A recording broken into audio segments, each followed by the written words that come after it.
Um, sorry about the end of the last video.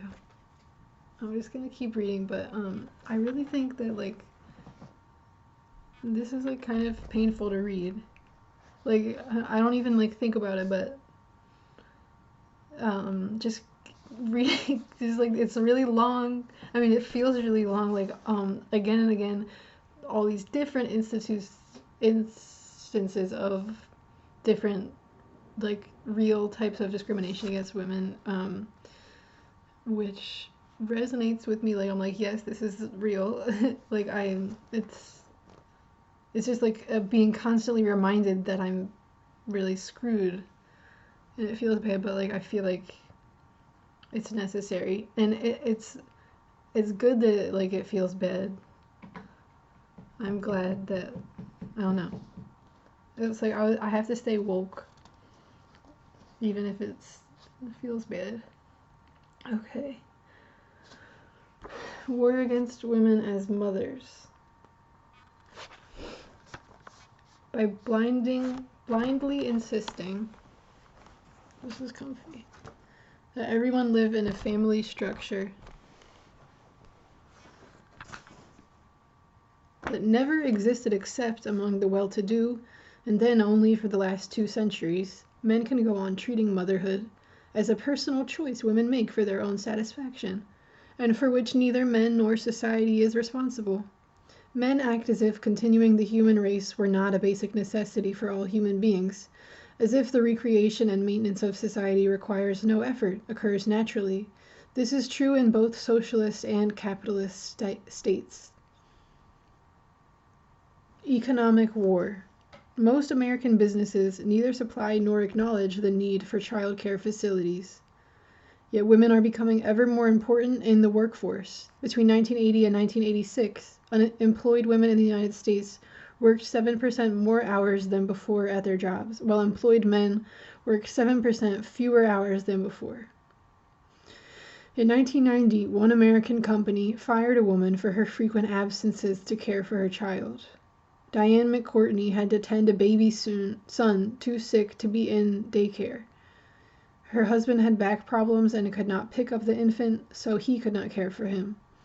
McCourtney understood and accepted her dismissal, but protested being denied unemployment benefits. In a case presently before the Minnesota Court of Appeals, the state of Minnesota is arguing that she is not entitled to unemployment benefits because her absenteeism was her fault. An attorney for the state said she chose her family interest over her employer's interest. By thinking and speaking about reproduction as if it were not the basis of society and the only necessary human act, men represented as marginal. The entire system, government, legal institutions, the press, the academy, presents a false picture of family structure by using language to obscure precisely who is taking responsibility and who is not. An article reporting that after divorce, children are almost twice as likely to live in poverty than before quotes a Harvard expert on child poverty. The greatest source of insecurity in America is growing up in a single-parent home. Who's taking a shower right now? We've done very little to see that absent parents do their share. The reporter adds, families that experienced a breakup had only 83% of the income of those that did not.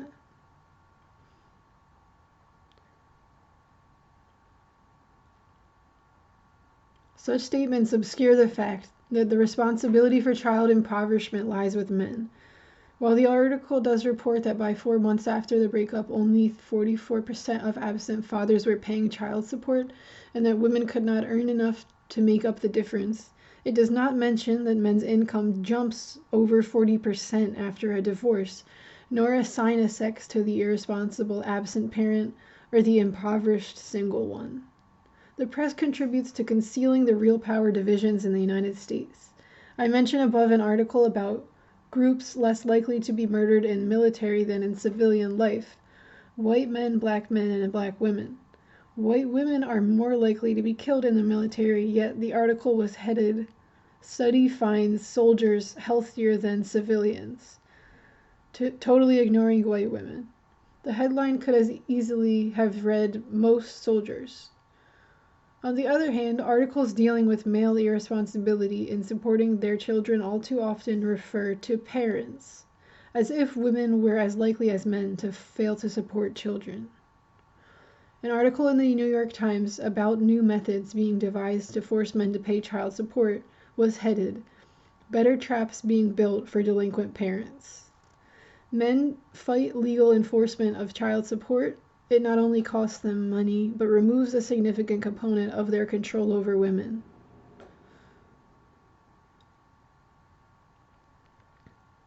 Some Scandinavian countries have neatly solved the problem. If a mother gets custody of the children after divorce, the state automatically deducts the father's share of their support from his paycheck. Legislatures and judges too resist enforcement policies implying women can depend on men's goodwill, but there is no goodwill. Men are at war with women, and so often at war with their own children. Sexual war. All past societies constricted women's sexuality.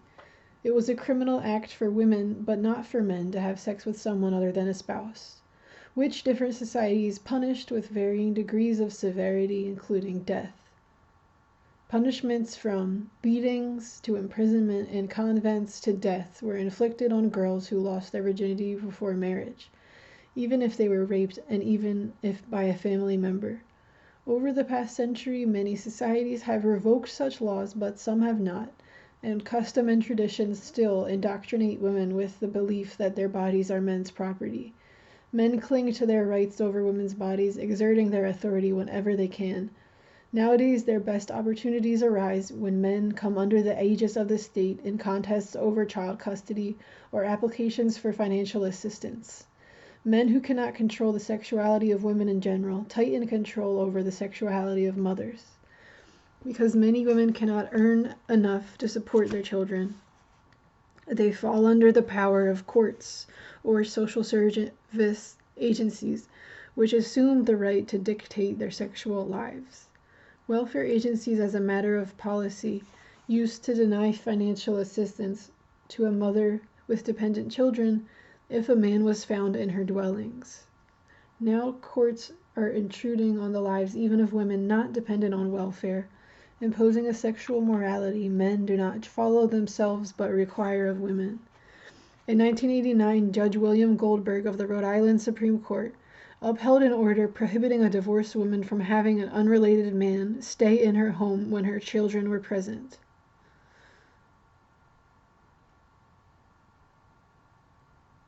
Karha J. Parillo, 33, insisted she had the right to live her own life.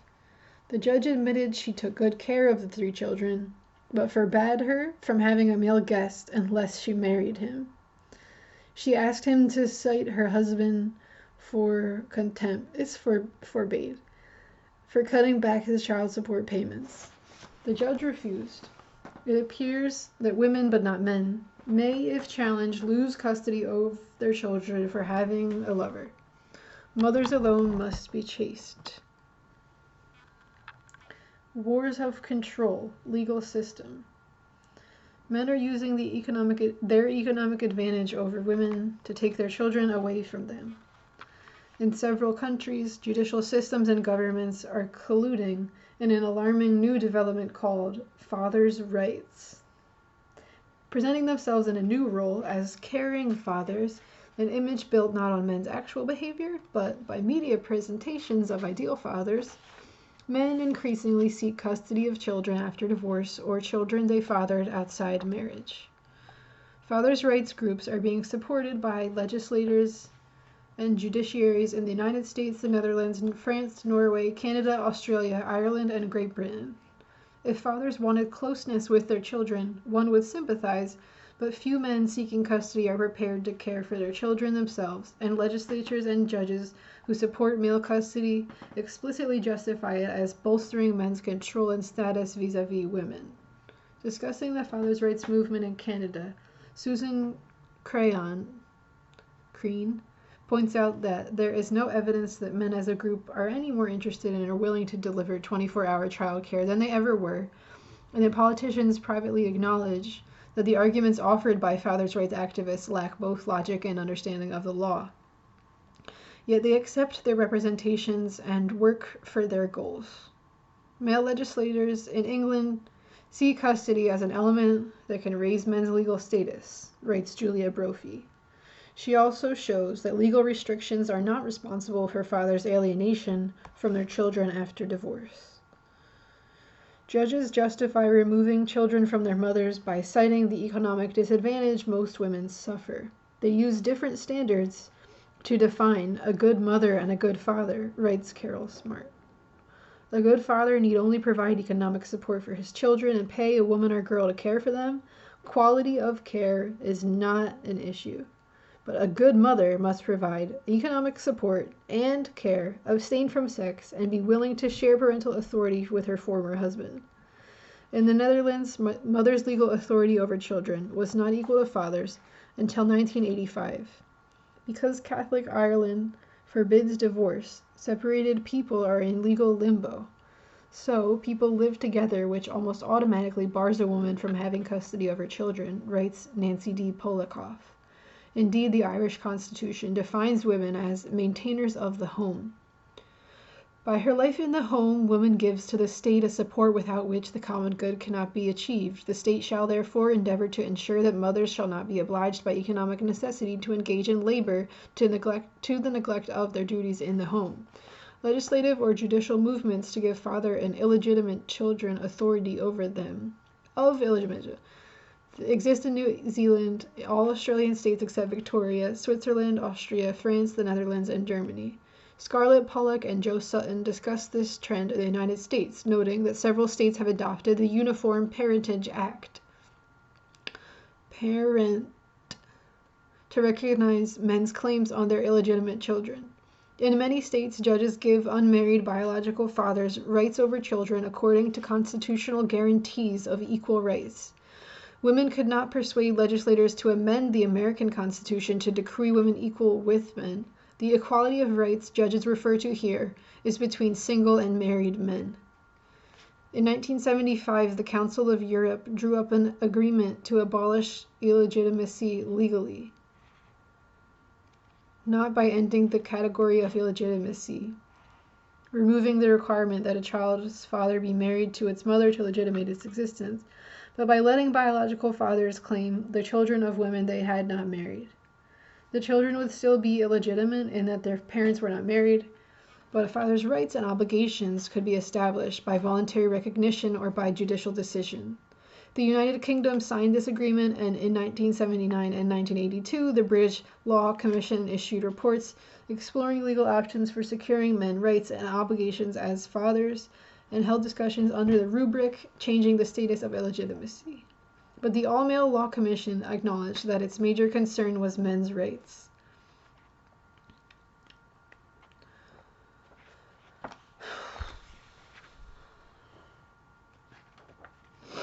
Legislators everywhere justify such laws by the familiar excuse, breakdown of the family, citing high divorce rates, increased illegitimacy, and single-parent families, most headed by women. Insisting that it wants to support the family, the British Law Commission cites with alarm the growing number of illegitimate births in England and Wales, and the fact that a greater number of mothers than in the past now accept their illegitimate children and bring them up themselves. Aware that contraception and abortion are available, the Commission acknowledges that these mothers probably want their children, nevertheless intending to end the social problem of women choosing to bring up children without men. They created a proposed family law reform bill that makes it almost impossible for women to raise children without men. At present in Britain, unmarried men cannot establish paternity to a child or claim right of its guardianship, custody, or access without the consent of the child's mother. The proposed bill would allow a man to declare himself a child's father against the mother's will. But women choosing to raise their children alone is not a social problem unless it is accompanied by severe poverty. It seems to be a male problem. Even the statistics used to breed such alarm are doubtful. Pollock and Sutton point out that because methods of collecting data changed between 1976 and 1982, more illegitimate births are reported, that there are a greater number of women of childbearing age, and that many women registered as having illegitimate children were separated from their legal husbands and living with their future husbands while awaiting a divorce. Most illegitimate children in the United Kingdom are born into relatively stable unions. 41% live with their biological parents by the age of 11, and 65% live with two parents of some sort. It is also true that almost 1 in 3 marriages ends in divorce, that 90% of one-parent families are headed by women, and that 7 out of 10 divorces are initiated by women. But most women do not choose to raise children without a father or father figure. In 1982, only 4% of households in Britain consisted of single female parents with dependent children, yet the law being considered would allow men to take children away from their mothers. Okay, I'm going to stop there. Next we can read Wars of Control, Medical and Judicial Systems in League.